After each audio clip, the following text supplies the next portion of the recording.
ലോകത്തിലെ ഏറ്റവും ധനികരായ ആളുകളെ പറ്റി ചിന്തിക്കാത്ത ആരും കാണില്ല. ആമസോൺ മേധാവി ജെഫ് ബെസോസിനെ പോലെയും ബിൽഗേറ്റ്സിനെ പോലെയും ഒക്കെ ആയിരുന്നെങ്കിലെന്ന് നമ്മളിൽ പലരും ആലോചിക്കാറുണ്ട്.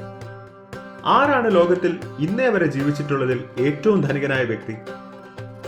മൂസ ഒന്നാമൻ അഥവാ മൻസ മൂസ എന്നറിയപ്പെടുന്ന മാലി സുൽത്താനാണ്. പിന്നെ എങ്ങനെ അദ്ദേഹം ഭരിച്ചിരുന്ന രാജ്യം ഇന്ന് ദാരിദ്ര്യവും പട്ടിണിയും മൂലം വലയുന്ന നാടായെന്നത് നിങ്ങൾ അത്ഭുതപ്പെടുത്തുന്നില്ലേ? 1312 മുതൽ 1337 വരെ മാലി സാമ്രാജ്യം ഭരിച്ചിരുന്ന സുൽത്താനായിരുന്നു മൻസ മൂസ. രാജകുടുംബാംഗമായിട്ടും രാജ്യത്തെ ഒരു സാധാരണ പ്രജയായി ജീവിച്ചിരുന്ന മൂസ പെട്ടെന്ന് ചക്രവർത്തി ആയതിനു പിന്നിൽ രസകരമായൊരു കഥയുണ്ട്. അന്ന് മാലി ഭരിച്ചിരുന്ന രാജാവ് അബൂബക്കർ രണ്ടാമന് ജീവിതത്തിൽ നേടേണ്ടതെല്ലാം നേടിയിട്ടുണ്ടെന്ന് തോന്നുകയും എന്നാൽ ഒരു ചോദ്യത്തിന് മാത്രം ഉത്തരമില്ലാതാവുകയും ചെയ്തു. ഭൂമി പരന്നതാണെന്ന് വിശ്വസിച്ചിരുന്ന അദ്ദേഹത്തിന്റെ സംശയം അതിന്റെ അവസാനത്തിൽ എന്താണെന്നതായിരുന്നു. അതിനുള്ള ഉത്തരം തേടി അദ്ദേഹം 300ഓളം കപ്പലുകൾ അയക്കുകയും ഉത്തരവുമായുള്ള അവരുടെ വരവിനായി കാത്തിരിക്കുകയും ചെയ്തു. എന്നാൽ തിരികെ എത്തിയത് ഒറ്റ കപ്പൽ മാത്രം. അവർക്ക് പറയാനുണ്ടായിരുന്നതാവട്ടെ പ്രകൃതിക്ഷോഭങ്ങളിലും ചുഴികളിലും പെട്ട് മറ്റ് കപ്പലുകൾ നശിച്ച കഥകൾ മാത്രം. ഉത്തരം തേടി താൻ തന്നെ പോയാലേ ശരിയാവൂ എന്ന് വിശ്വസിച്ച അദ്ദേഹം തനിക്ക് രക്തബന്ധമൊന്നുമില്ലാതിരുന്ന മൂസയെ ഭരണം ഏൽപ്പിച്ച് യാത്രയായി.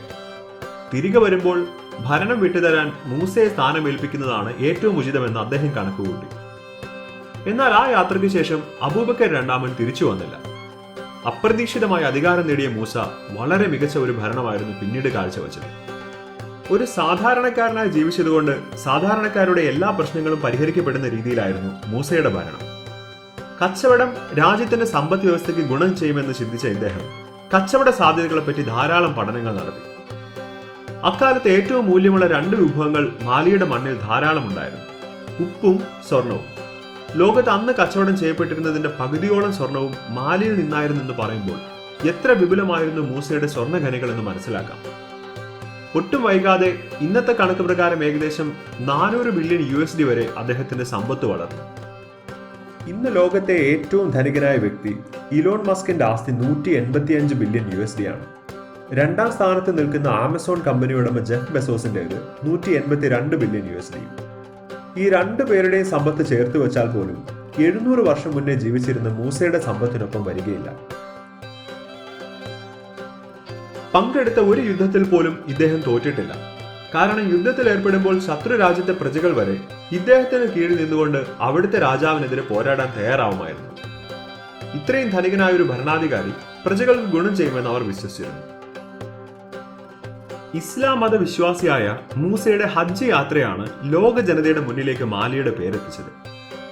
മാലിയിൽ നിന്ന് മെക്കയിലേക്ക് നടത്തിയ യാത്രയിൽ 60,000-ഓളം പേർ പങ്കെടുത്തിരുന്നു. എല്ലാവരും തന്നെ മൂസയുടെ സേവകരും അടിമകളുമായിരുന്നു. ഒരു സ്വർണത്തിൽ മുങ്ങിയ ഘോഷയാത്ര എന്ന് വിശേഷിപ്പിക്കാൻ കഴിയുന്ന പോലെ യാത്രയിൽ ഉണ്ടായിരുന്ന എല്ലാവരുടെയും കയ്യിൽ സ്വർണ്ണ നിർമ്മിതമായ വസ്തുക്കൾ ഉണ്ടായിരുന്നു. കൂടാതെ 80 ഒട്ടകങ്ങളും ഓരോ ഒട്ടകത്തിനും 2 കാവൽക്കാരും 135 കിലോഗ്രാം സ്വർണം കൊണ്ടുള്ള അലങ്കാരവും ഉണ്ടായിരുന്നു. എന്തിനേറെ പറയുന്നു, ഒട്ടകത്തിന്റെ കാവൽക്കാർ വരെ സ്വർണ്ണ പടച്ചട്ടാണ് ഞാൻ യാത്ര ചെയ്തത്. ചരിത്രകാരന്മാർ ഈ യാത്രയെ വിശേഷിപ്പിച്ചത് മറ്റൊരു രീതിയിലാണ്.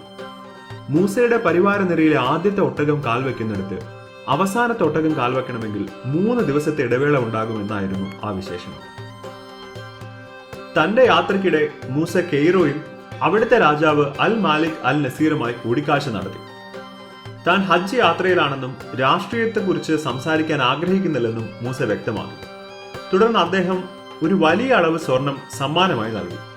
പകരം മാലിക് മൂസയ്ക്കും പരിവാരങ്ങൾക്കും അവിടെ തങ്ങാനായി ഇടവും കൊടുത്തു. മൂസയുടെ താമസത്തിനിടയിൽ അദ്ദേഹവും പരിവാരങ്ങളും ചെലവഴിച്ച സ്വർണം ഈജിപ്തിന്റെ സാമ്പത്തികം മാറ്റിമറിച്ചു. അധികമായി ചെലവഴിച്ച സ്വർണം ഇവിടുത്തെ ദിനാറിന്റെ മൂല്യത്തിൽ വൻ ഇടിവുണ്ടാക്കി. 12 വർഷത്തിന് ശേഷവും വിപണി പൂർണ്ണമായി വീണ്ടെടുക്കാനായില്ല എന്നാണ് ചില പഠനങ്ങൾ സൂചിപ്പിക്കുന്നത്. വ്യാപാരത്തിന്റെ കാര്യത്തിൽ മാലിയൻ രാജ്യം ഏറ്റവും പ്രധാനപ്പെട്ട സ്ഥലമായി മാറിയെന്ന് അക്കാലത്ത് കെയ്റോയിൽ ഉണ്ടായിരുന്ന വെനീഷ്യൻ വ്യാപാരികൾ രേഖപ്പെടുത്തി. മൂസ മക്കയിലേക്ക് തീർത്ഥാടനം നടത്തി. മക്കയിലും മദീനയിലും ധാരാളം സ്വർണം സംഭാവന ചെയ്തു. അദ്ദേഹം മുഹമ്മദ് നബിയുടെ പിൻഗാമികളെ കണ്ടുമുട്ടുകയും അവർക്ക് സ്ഥലങ്ങളും വീടുകളും നൽകുകയും തന്നോടൊപ്പം മാലിയിലേക്ക് മടങ്ങാൻ അവരിൽ ചിലരെ പ്രേരിപ്പിക്കുകയും ചെയ്തു. മാലി സാമ്രാജ്യം വളർത്താൻ സഹായിക്കുന്നതിനായി അദ്ദേഹം കലാകാരന്മാരെയും പണ്ഡിതന്മാരെയും തിരികെ കൊണ്ടുവന്നു എന്ന് ചില ചരിത്രകാരന്മാർ രേഖപ്പെടുത്തിയിരിക്കുന്നു. ഈ യാത്രയും ഇത്തരം ദാനധർമ്മങ്ങളും യൂറോപ്പിലെയും പശ്ചിമേഷ്യയിലെയും പ്രധാനികളുടെ ശ്രദ്ധയാകർഷിച്ചു. മൂസ രാജ്യത്തിന് നേടിക്കൊടുത്ത പ്രശസ്തി കാരണം യൂറോപ്യൻ കാർട്ടോഗ്രാഫർമാർ മാലിയെ മാപ്പുകളിൽ ഉൾപ്പെടുത്താൻ തുടങ്ങി.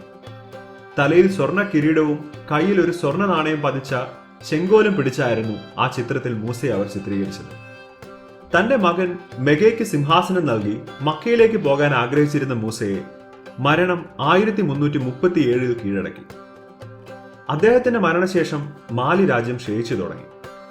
സമീപ രാജ്യങ്ങൾ മാലിയെ കീഴ്പ്പെടുത്തുകയും അധികം വൈകാതെ മാലി സാമ്രാജ്യം ഫ്രഞ്ച് ഇൻഡോ യൂറോപ്യൻസിന്റെ അധീനതയിലായി മാറുകയും ചെയ്തു.